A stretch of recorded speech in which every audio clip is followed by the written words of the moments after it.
നമുക്ക് വേദയുടെയും വിക്രത്തിന്റെ ഇന്നത്തെ നല്ലൊരു കഥ കേട്ടാലോ? അങ്ങനെ ഇന്നത്തെ കഥയിൽ ശ്രീനിവാസന്റെ അടുത്ത് പോയിട്ട് ജോസഫും രാജേട്ടനും ഒക്കെ പുളിക്കനെ കുറിച്ചുള്ള കാര്യങ്ങളൊക്കെ പറയണേ. എല്ലാം കേട്ട് കഴിഞ്ഞപ്പോഴത്തേനും ശ്രീനിവാസൻ പറഞ്ഞു, നിങ്ങൾ വിഷമിക്കണ്ട, അവനെ കൊണ്ട് സത്യങ്ങളൊക്കെ ഞാൻ പറയിച്ചോളാന്ന് പറയണ. അവനെ നമുക്ക് ആൾക്കാരെ വിട്ട് പൊക്കാം, അവനെ ഏത് മാളത്തിൽ പോയി വിളിച്ചാലും അവനെ നമ്മൾ പൊക്കിയിരിക്കും എന്ന് പറയണ. വേണ്ടെന്ന് ഞാൻ ചെയ്തോളാന്ന് അവർക്ക് ഉറപ്പ് കൊടുത്തു. പിന്നെ നിങ്ങൾ വിക്രത്തിന്റെ കാര്യം നോക്കിയാൽ മതി എന്നൊക്കെ പറയണ. അങ്ങനെ അവർ രണ്ടുപേരും കൂടെ അവിടെ നിന്ന് ഇറങ്ങുവാണ്. ഈ സമയത്ത് ശ്രീകാന്ത് ഭയങ്കര സന്തോഷത്തിലായിരുന്നു. കാരണം ചെറിയ കാര്യമല്ലോ നടന്നിരിക്കുന്നേ. വിക്രത്തിന്റെ കാര്യത്തിൽ ഒരു തീരുമാനമാകാൻ പോവാ. അങ്ങനെ ഫോൺ ചെയ്തിട്ട് നേരെ മുറിയിലേക്ക് കയറി ചെന്ന് കഴിഞ്ഞപ്പോൾ വർഷ ചോദിച്ചു, അല്ല എന്താ ശ്രീയേട്ടാ ഈ സമയത്ത് എന്താ ഒരു ഫോൺ വിളിയെന്ന് ചോദിച്ചു. ചെറിയ കാര്യങ്ങളൊക്കെ ഡീൽ ചെയ്യുമായിരുന്നു. എന്ത് കാര്യങ്ങൾ? നമുക്കൊരു സന്തോഷമുള്ളൊരു കാര്യമായിരുന്നു പറഞ്ഞു. എന്നാ പറ, ഞാൻ കേൾക്കട്ടെ എന്ന് പറഞ്ഞു. അതൊക്കെ ഞാൻ പിന്നീട് പറയാം, ഇപ്പോഴെന്താണെങ്കിലും പറയുന്നില്ല. എനിക്കൊന്ന് നന്നായിട്ട് കിടന്ന് ഉറങ്ങണം. കുറച്ച് ദിവസമായി നന്നായിട്ടൊന്ന് ഉറങ്ങിയിട്ട് ഇന്നെല്ലാം മറന്നു കിടന്നൊന്ന് ഉറങ്ങണമെന്നൊക്കെ പറഞ്ഞു. വർഷയ്ക്ക് കാര്യം എന്താണെന്ന് മനസ്സിലായില്ല. അപ്പോഴേക്കും മോൻ എഴുന്നേറ്റു. ശ്രീകാന്ത് പിന്നെ മോനെ എടുത്ത് വെച്ച് കൊഞ്ചിക്കുന്നൊക്കെ ഉണ്ട് ഭയങ്കര സന്തോഷത്തോട് കൂടിയിട്ട്. വർഷ ഓർത്തു ഇതെന്താ കാര്യം എന്നൊക്കെ വിചാരിക്കുകയും ചെയ്തു. ഇതേ സമയത്ത് രാജേട്ടനും ജോസഫും കൂടെ പോവാണ്. ആ സമയത്താണ് വേദയുടെ കോള് വരുന്നത്.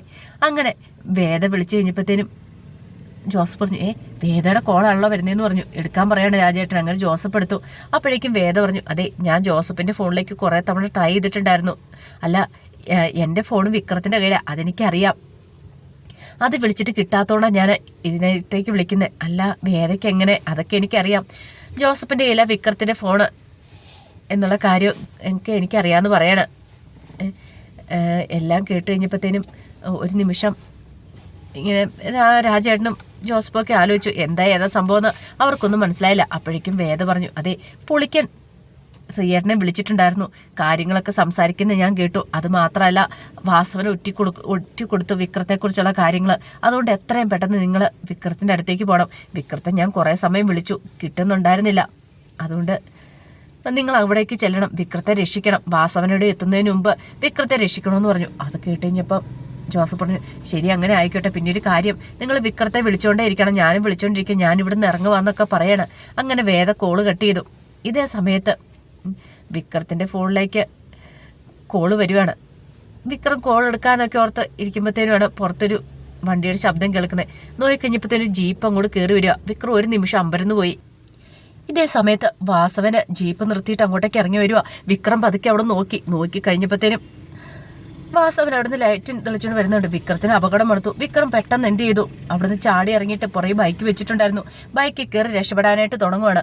ആ സമയത്താണ് വാസവൻ ആ കാഴ്ച കാണുന്നത്. വാസവൻ ജീപ്പുമായിട്ട് പിന്നാലെ പോവാണ്. വിക്രവും ബൈക്കുമായിട്ട് പോയി. അങ്ങനെ കുറേ ദൂരം ചെന്ന് കഴിഞ്ഞപ്പോഴത്തേനും വിക്രത്തിന് അങ്ങോട്ടേക്ക് പോകാൻ പറ്റാതെ വിക്രം എന്ത് ചെയ്തു, ബൈക്ക് അവിടെ ഇട്ടിട്ട് ബൈക്കിൽ നിന്ന് ഇറങ്ങി ഓടുവാണ്. ആ സമയത്ത് ജീപ്പ് നിർത്തിയിട്ട് വാസവനും പിന്നാലെ ചെയ്യുന്നു. വാസവൻ ഷൂട്ട് ചെയ്യുന്നുണ്ടായിരുന്നു ഇതിൻ്റെ ഇടയ്ക്ക്. പക്ഷേ വിക്രത്തിനൊന്നും കൊണ്ടിട്ടുണ്ടായിരുന്നില്ല.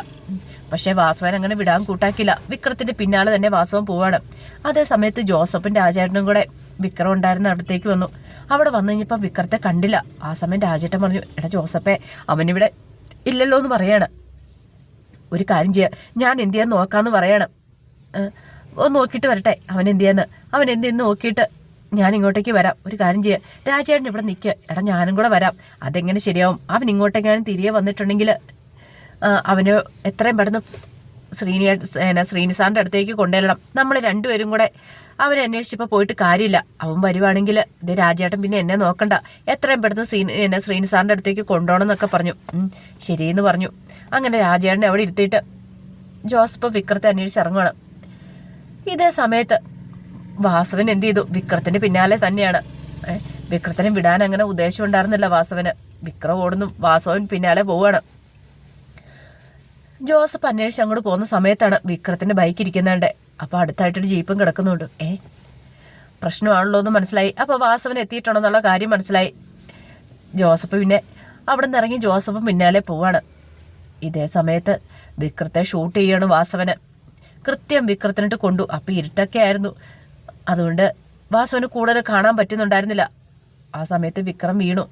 വാസവൻ പിന്നെ നോക്കിക്കഴിഞ്ഞപ്പോഴത്തേനും വിക്രത്തിനെ കാണുന്നില്ല. കാരണം ഷൂട്ട് ചെയ്ത് കഴിഞ്ഞപ്പോഴത്തേനും വാസവൻ ഓർത്തു ചിലപ്പോൾ അവൻ രക്ഷപ്പെടും എന്നൊക്കെ ഓർത്തു. പക്ഷേങ്കിൽ കൃത്യമായിട്ട് അത് അവനിട്ട് കൊണ്ടിട്ടുണ്ടായിരുന്നു. അവൻ അങ്ങനെ താഴെ വീണു. എന്ത് ചെയ്തു, വിക്രം ഉരുണ്ടുരുണ്ട് താഴേക്ക് പോവാണ്. വാസവന് പെട്ടെന്ന് അവൻ വിക്രം എവിടെ എന്താന്ന് മനസ്സിലായില്ല. ഇരുട്ടായതുകൊണ്ടൊന്നും കാണാൻ പറ്റുന്നുണ്ടായിരുന്നില്ല. ഈ സമയത്ത് ജോസഫ് അങ്ങോട്ട് വരുന്നേ. അപ്പം വെടിവെച്ച കാര്യങ്ങളൊക്കെ ജോസഫും കേട്ടു. ജോസഫിന് മനസ്സിലായി കളി പന്തിയല്ല എന്നുള്ള കാര്യം, വിക്രത്തിന് വെടിയേറ്റിട്ടുണ്ടെന്നുള്ള കാര്യം മനസ്സിലായി. പക്ഷേങ്കിൽ വാസവൻ വീണ്ടും വിട്ടുകൊടുക്കാൻ ഉദ്ദേശിച്ചിട്ടുണ്ടായിരുന്നില്ല. വാസവൻ വിക്രത്തെ അവിടെയൊക്കെ തിരയുവാണ്. പക്ഷെ ഈ സമയത്ത് വിക്രം അവിടെ പതുങ്ങിക്കിടന്നു. ഒരു താഴേക്കിന് ഉരുണ്ടു പോയിട്ടുണ്ടായിരുന്നു. അവിടെ ഇങ്ങനെ അനങ്ങാതെ കിടക്കുവാണ്. വാസവൻ അവരുടെ എല്ലാം ടോർച്ചടിച്ച് നോക്കുന്നുണ്ട്. ഭാഗ്യം കൊണ്ട് വിക്രത്തിനെ കണ്ടില്ല. ആ സമയത്ത് ജോസഫ് എന്ത് ചെയ്തു, തൻ്റെ ബൈക്ക് പെട്ടെന്ന് അവിടെ നിന്ന് മാറ്റുവാണ്. കാരണം ഇനിയിപ്പോൾ താനിവിടെ ഇവിടെ വന്നിട്ടുണ്ടെന്ന് അറിഞ്ഞിട്ടുണ്ടെങ്കിൽ, ഒരാളും കൂടെ ഇവിടെ ഉണ്ടെന്ന് അറിഞ്ഞിട്ടുണ്ടെങ്കിൽ ശരിയാകത്തില്ലെന്ന് മനസ്സിലായിട്ട് പെട്ടെന്ന് ബൈക്ക് മാറ്റി വെച്ചു. വാസവൻ എന്ത് ചെയ്തു, വിക്രം ചിലപ്പം കടന്നു കളഞ്ഞോന്ന് അറിയാൻ വേണ്ടിയിട്ട് വാസവൻ അവിടെ നിന്ന് പെട്ടെന്ന് പോവാണ്. എവിടെയെങ്കിലും രക്ഷപ്പെട്ടിട്ടുണ്ടെങ്കിൽ അവനെ പിടികൂടണം, അവൻ എങ്ങോട്ടെങ്കിലും ഓടിയിട്ടുണ്ടെങ്കിൽ പിടികൂടണം എന്നൊരു ചിന്തയോട് കൂടിയിട്ട്. ഇതേ സമയത്ത് ജോസഫ് വന്നിട്ട് വിക്രത്തെ വിളിക്കുവാണ്. വിക്രം എന്നും പറഞ്ഞിട്ട് കിടന്ന് അലറി വിളിക്കുവാണ്. വാസവനും കൂടെ പോയെന്ന് ഉറപ്പായതിന് ശേഷമാണ് വന്നിട്ട് വിളിക്കുന്നത്. പിന്നെ വീണ്ടും ജോസഫ് വിക്രം എന്ന് പറഞ്ഞുകൊണ്ട് അലറി വിളിക്കുവാണ്. ആ സമയത്ത് വിക്രം കേട്ടത്. വിക്രം അപ്പത്തേനും ജോസഫ് എന്ന് പറഞ്ഞ് വിളിക്കുവാണ്. അപ്പോൾ ജോസഫിന് മനസ്സിലായി വിക്രം അവിടെ ഉണ്ടെന്ന്.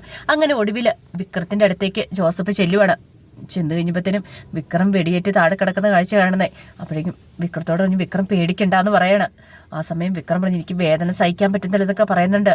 ആ സമയം വിക്രത്തെ പതുക്കെ പിടിച്ച് എഴുന്നേൽപ്പിക്കാൻ ശ്രമിക്കുകയാണ്. വിക്രത്തിന്റെ കാലിനാണ് വെടിയേറ്റിരിക്കുന്നത്. ആ സമയത്താണ് വേദയുടെ കോള് വരുന്നത്. അപ്പോൾ വേദ പറഞ്ഞു അതെ ഞാൻ ജോസഫ് പറഞ്ഞ സ്ഥലത്ത് എത്തിയിട്ടുണ്ട്. അല്ല ഇവിടെ ആരെയും കാണുന്നില്ലല്ലോ എന്ന് പറഞ്ഞു. അത് പിന്നെ അവിടെയല്ല ഞങ്ങളെന്ന് പറയണേ. അത് വിക്രത്തിന് വെടിയേറ്റെന്ന് പറഞ്ഞു. വെടിയേറ്റെന്നോ? അതെ കാലിനെ വെടിയേറ്റിരിക്കുന്നത്. അവിടുന്ന് കുറച്ചുകൂടി ഇങ്ങോട്ട് മാറിയാന്ന് പറഞ്ഞു. വേദ പറഞ്ഞു ഞാൻ അങ്ങോട്ടേക്ക് വരാമെന്ന് പറഞ്ഞു. അങ്ങനെ എന്ത് ചെയ്തു, വേദയും കൂടെ ചെന്നു. ഒടുവിൽ വിക്രത്തെ പിടിച്ച് കാറിലേക്ക് കയറ്റുവാണ്. ഈ സമയത്ത് വേദയ്ക്കാണെങ്കിൽ വല്ലാത്ത ടെൻഷനായിരുന്നു. വേദ പറഞ്ഞു വിക്രം പേടിക്കൊന്നും വേണ്ട എന്നൊക്കെ പറയുന്നുണ്ട്. പിന്നീട് ജോസഫിനോട് പറഞ്ഞു ജോസഫെ ഞാൻ വിക്രത്തിനെ കൊണ്ടുപോവാം. പിന്നെ ഒരു കാര്യം, വിക്രം എൻ്റെ കൂടെ ഉണ്ടെന്നുള്ള കാര്യം ആരും അറിയാൻ പാടില്ല. ഈ പറയുന്ന രാജേട്ടൻ പോലും അറിയാൻ പാടില്ല, ശ്രീനേഷ് സാറും അറിയാൻ പാടില്ല, നമ്മൾ 3 പേരും അല്ലാതെ വേറെ ആരും അറിയാൻ പാടില്ല. അല്ല വിക്രത്തെ എങ്ങോട്ടാണ് കൊണ്ടുപോകുന്നതെന്ന് ചോദിച്ചു. വിക്രത്തെ സേഫ് ആയിട്ടുള്ള ഒരു സ്ഥലത്തേക്കാണ് കൊണ്ടുപോകുന്നത്, അതോർത്തൊന്നും പേടിക്കണ്ടെന്ന് പറഞ്ഞു. അങ്ങനെ വിക്രത്തെ കൊണ്ട് വേദ പോവാണ്.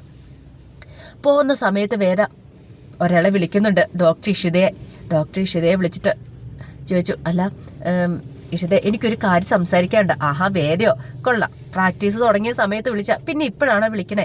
അതെ ഒരു അത്യാവശ്യ കാര്യമാണ് എന്ന് പറഞ്ഞു. അല്ല കാര്യം എന്താ?